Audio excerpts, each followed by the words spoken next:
Bullet Train is out on home release now, and while I've been waiting excitedly for the movie ever since the trailer dropped back in March, I have yet to make it back to a movie theater post-pandemic, so the home release is what I was really waiting for.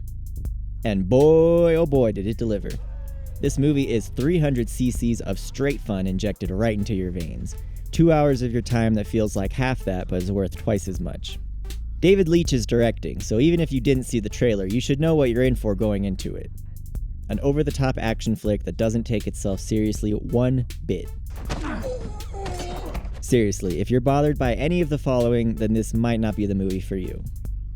Civilians and train employees completely ignoring brutal and bloody fights happening right around them. Characters getting shot point blank and surviving.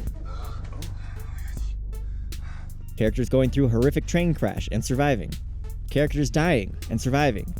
Getting a full backstory on a character who dies in his second scene, and people speaking non-English languages and having to read. But if you can get past all that, then congrats, here's some of your rewards.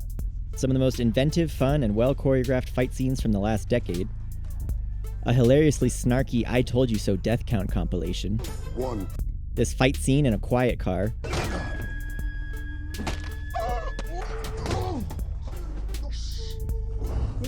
This Channing Tatum cameo. Is this like a sex thing? Some absolutely brilliant tight-space cinematography. Yeah, on the hands of that train sticker. No, I haven't seen any. Uncle Kimura. And of course, Brad Pitt. You stab me? Hey! Fellas!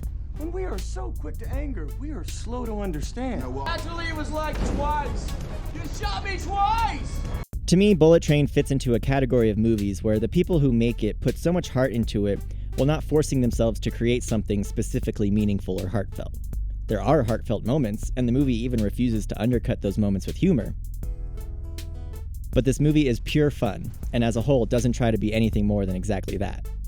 Like, sure, they could have found another English actor to match Quicksilver's accent here. Let's just leave your jacket open, let everyone have a good old look. But isn't it more fun to hear American-ass Fastos basically mimicking it?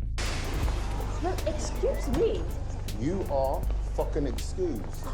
And sure, they could have grounded the violence, but it's so much more fun when it's this over the top and main characters just straight up can't die. This is a movie about literally two things, luck and family.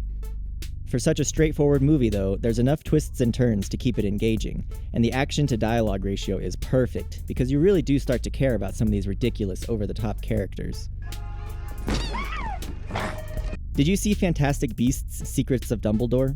Do you remember that scene in the train where they're all talking about their big plan to win the big conflict, but as a viewer you don't care about most of the people on the screen, or what they're even talking about, even though it was the third movie of the series? This is the team that's going to take down the most dangerous wizard we've faced in over a century. Bullet Train has almost the exact same scene, but by the time we see it as the movie's leading into the finale, I was shocked to realize I felt more strongly about this insane group of assassins, and was more engaged in the story than I often am in movies that are wrapping up franchise-wide storylines. Throughout the whole movie, Brad Pitt, Aaron Taylor Johnson, and Brian Tyree Henry are leading the comedic side of the movie with great, hilarious performances. You ever watch Thomas the Tank Engine? Here we go. While Andrew Koji and Hiroyuki Sanada dig deep and bring some powerful family love moments.